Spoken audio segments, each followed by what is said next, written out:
warahmatullahi wabarakatuh. Hai semuanya, kembali lagi bersama Ibu Louis Sekar. Bagi kalian yang sedang menonton YouTube channel Ibu berdoa semoga kalian selalu dalam keadaan sehat walafiat dan semangat mengikuti pembelajaran hari ini.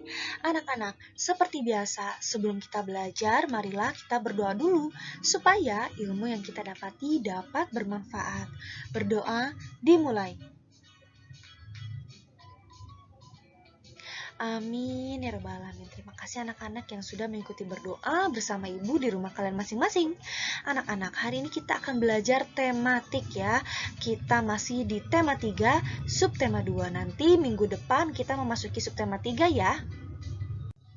Nah anak-anak, di sini ada Dayu dan juga ibunya. Nah, pada hari Minggu Dayu dan ibu membuat masakan istimewa ya. Dayu membantu ibu menimbang ya bahan-bahan yang diperlukan. Dayu menggunakan timbangan kue untuk memasak kue. Ibu menggunakan kompor gas ya.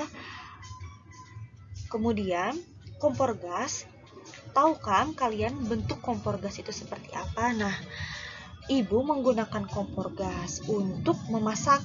Nah, kompor gas itu memerlukan tabung gas anak-anak. Nah, tahukah kalian di dalam tabung terdapat LPG? Kalian sudah tidak asing kan dengan LPG? Ya, LPG itu ada singkatannya loh. Nah, ibu akan memberitahu. LPG singkatan dari Liquefied Petroleum Gas. Ya, LPG adalah benda yang berwujud gas. Gas ini dimanfaatkan untuk bahan bakar. Kelebihan pemakaian LPG dibandingkan bahan bakar lainnya banyak. Misalnya kayu bakar ataupun minyak tanah. Nah, kelebihannya yaitu mudah dalam penggunaan, lebih bersih dan lebih praktis tentunya. Nah, anak-anak, ibu akan menjelaskan mengenai timbangan. Kita pindah slide-nya ya. Nah, bantulah Lani cara membaca timbangan kue. Gunakan satuan kilogram, kg, dan gram. Nah, di sini sudah ada ya. 1 kilogram itu sama dengan 1000 gram anak-anak. Ya. Nah, di sini ada 3 gambar.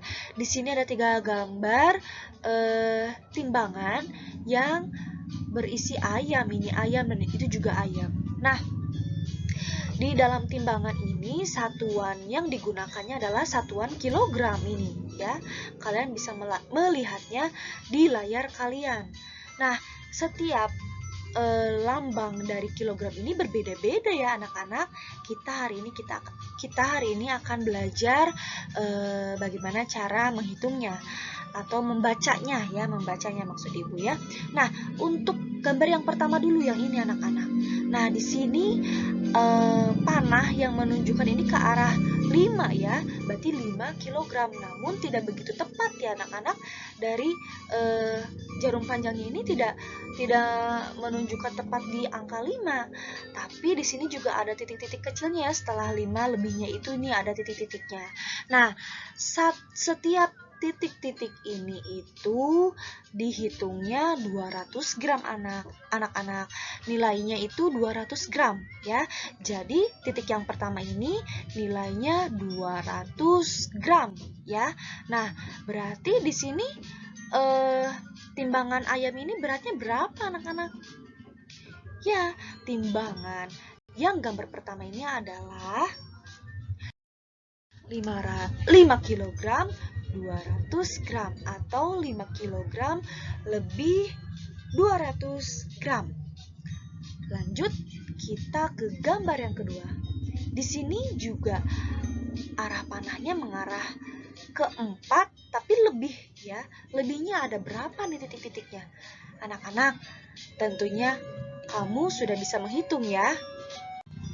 Ya, jadi kalian sudah dapat mengetahui dari contoh yang pertama. Sekarang di contoh yang kedua ini jarum panjangnya mengarah ke sini anak-anak. Coba hitung. Di sini ada berapa titik? Nah, ya di sini ada 3 titik. Ingat, satu titiknya ini, lebihnya ini hitungannya 200 gram ya anak-anak. Berarti jawabannya berapa anak-anak? Ya, 4 kg lebih 600 gram ya. Nah, untuk contoh gambar yang ketiga, di sini ada satu ayam. Pasti tentunya lebih ringan ya anak-anak. Nah, di sini menunjukkan ke arah 3 tapi lebih ya dalam satuan kilogram ini. Nah, sekarang kita lihat di sini ada titik yang kecil ini. Panahnya ini mengarah ke yang titik yang keberapa anak-anak? Berarti jawabannya berapa anak-anak?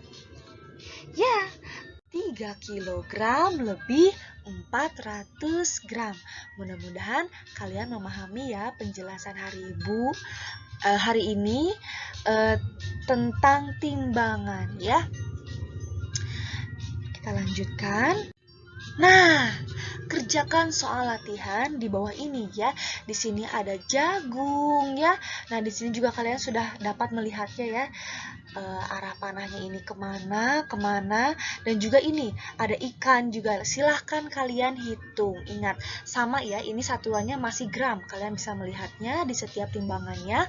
Dan titik-titiknya itu, satu titiknya itu dihitungnya 200 gram ya anak-anak. Jadi kalian tinggal dihitung saja.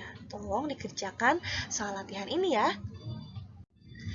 Nah, pernahkah kamu memperhatikan asap yang ada di rumahmu? Atau kamu pernah melihat asap di mana? Nah, ya, banyak asap di sekitarmu.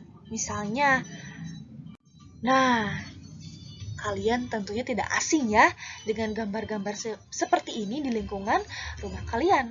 Ya, ini ada asap kendaraan yang ini ya. Waduh ya, ini orang yang menaiki motor terkena asap kendaraan dari bis ya.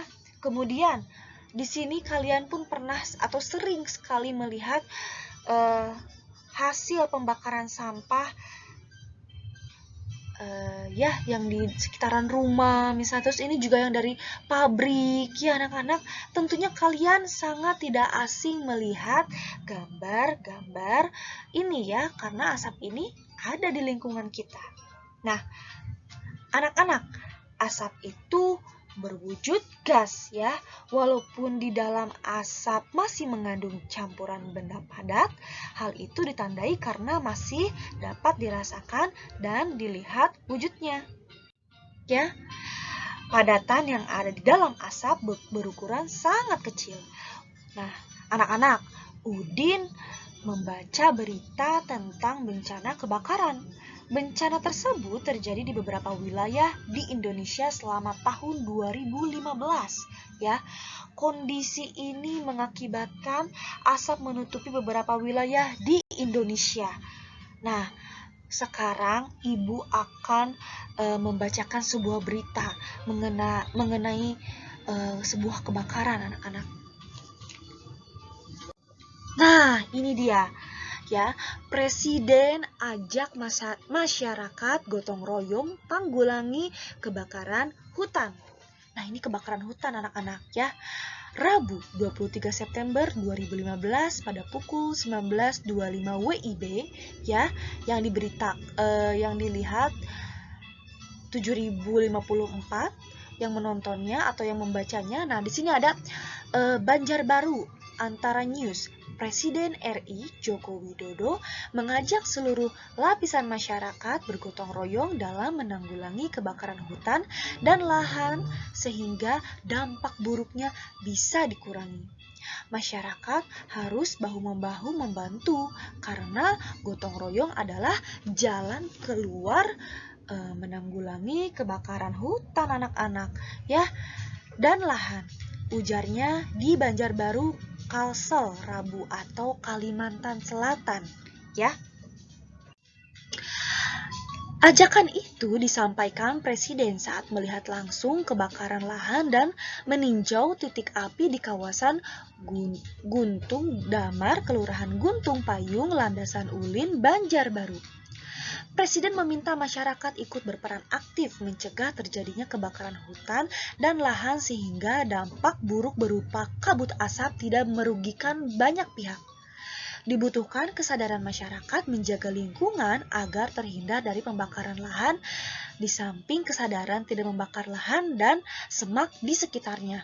Pesan Presiden. Nah, anak-anak, bagaimana ketika kalian tadi mendengarkan ibu membaca sebuah berita ya? Wah, ini ada kebakaran hutan anak-anak. Waduh, kalian pernah mengetahui berita seperti ini? Hutan itu adalah segalanya ya bagi bumi kita. Hutan itu ibarat paru-parunya dunia ya. Nah, hutan itu banyak diisi oleh flora dan fauna anak-anak. Kalian minggu-minggu lalu sudah belajar ya sama ibu mengenai tanaman. Fungsi tanaman itu banyak sekali ya untuk kebutuhan hidup kita ya. Terutama tanaman ini dapat menghasilkan oksigen. Kalian bisa membayangkan jika hutan kebakaran, bagaimana oksigen yang ada di bumi kita? Ya, bagaimana jika ada kebakaran? Tentunya dada kita akan terasa sesak ya anak-anak. Waduh, ini sangat-sangat berita yang sangat menyedihkan ya anak-anak. Karena hutan itu harus dilindungi anak-anak. Nah, maka dari itu di sini Pak Presiden meminta masyarakat ikut berperan aktif mencegah terjadinya kebakaran hutan dan lahan sehingga dampak buruk berupa kabut asap tidak merugikan banyak pihak ya. Nah, tentu kita sebagai masyarakat harus menjaga lingkungan ya. Jangan sampai hutan kita kebakaran. Ini pasti kita harus bahu-membahu ya, bergotong royong untuk menjaga kelestarian flora dan fauna ya yang ada di hutan. Terutama di Indonesia ini sangat terkenal sekali ya dari flora dan faunanya. Apalagi Indonesia ini dikenal oleh negara-negara lain itu negara yang kaya anak-anak. Terus bagaimana jika di hutan kita itu selalu kebakaran ya, pasti kita sangat sedih ya, karena apa yang harus kita jaga malah kebakaran begitu ya. Maka dari itu ini adalah tugas kita semua untuk selalu menjaga hutan agar tetap lestari ya. Kalau misalnya kalian melihat ada orang yang tidak benar dengan membakar hutan atau bagaimana melihat ciri-cirinya, misalnya kalian menemukan, kalian silakan lapor ya begitu. Nah anak-anak, di sini ada soal yang harus kalian kerjakan.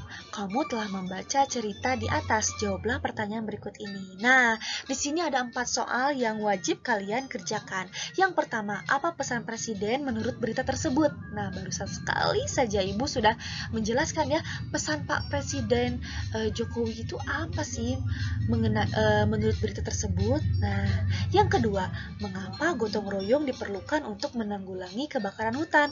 Kalian akan tahu juga jawabannya. Dan yang ketiga, apa yang harus dilakukan masyarakat untuk mengurangi kebakaran hutan selain dengan gotong royong anak-anak? Yang keempat, tuliskan pengalamanmu dalam bergotong royong. Nah, di sini yang nomor 4 ini kalian boleh menuliskan pengalaman kalian mengenai bergotong royong. Bebas bergotong royong mau tentang apa, yang penting pengalaman kalian mengenai bergotong royong ya anak-anak. Anak-anak, sekian yang dapat Ibu sampaikan hari ini, mudah-mudahan bermanfaat. Terima kasih banyak yang sudah menonton YouTube channel Ibu. Terima kasih, mudah-mudahan kalian mendapatkan ilmunya dengan baik ya. Terima kasih juga tentunya kepada ayah atau bunda yang sudah membimbing Ananda belajar hari ini. Kita berjumpa lagi di video pembelajaran Ibu berikutnya. I'll see you on my next video. Bye-bye. Good luck ya anak-anak. Semangat!